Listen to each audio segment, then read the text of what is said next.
We teach 3 arm hang positions in balance point. Number 1 is when your upper arm bone hangs more or less perpendicular to the ground like Joe's is. For most people, not guys with deep barrel chests, not women with large breasts, but for most people, that'll be about 1 palm width, perpendicular, parallel to the ground, including your thumb sticking out like that. 1 palm width from the inside of your left thigh to the butt end of the club is where most people will be. Again, some people, skinny people might be a little less than that. People with slightly bigger chests might be, ½ inch or an inch more than that. That's fine, as long as it's in the ballpark around 1 palm width. And that's 6 iron through lob wedge, okay? On your long irons and fairway woods, in hybrids, you're going to go from that, let's call that your arm hang position number 1. You're going to go about 1 inch, maybe a little more, 1.5 inches further out. That's your long irons, hybrids, fairway woods. From that's arm hang position number 2. From 2, you go another inch or so, and that's your driver. So you got driver, arm hang, long irons and fairway woods, arm hang, and hybrids, 6 iron through lob wedge. 3 arm hang positions, which obviously has an impact on, your distance from the ball. People often ask us, particularly high handicappers, how do I know I'm the right distance from the ball? Well, we can't give them a simple answer to that because there's so many variables. This is one.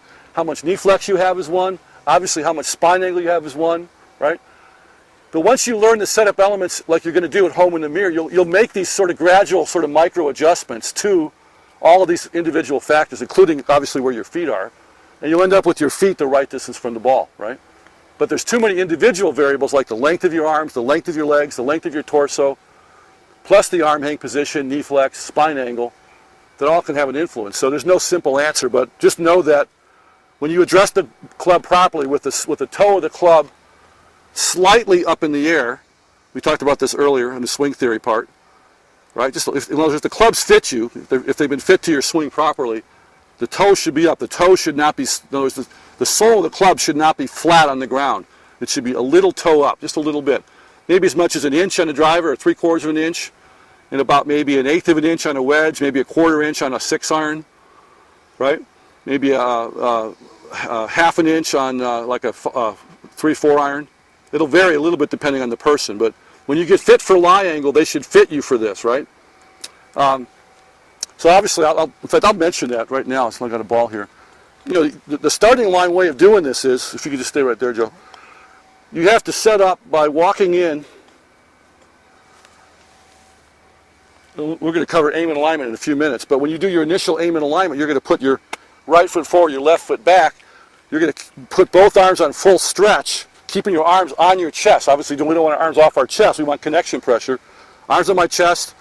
I get my initial sort of guesstimate my distance from the ball with my right foot. Then I stretch my arms out. Well, spine angle first, rather. Then I stretch my arms out, keeping my upper arms on my chest. Then the left foot forward, right foot back. Then I start making adjustments with my feet to find my right position.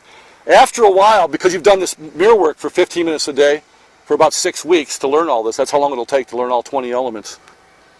After about a couple of weeks, it's like you're fitting yourself into a mold. Your body will know what the mold is. You want to think about it so much, right?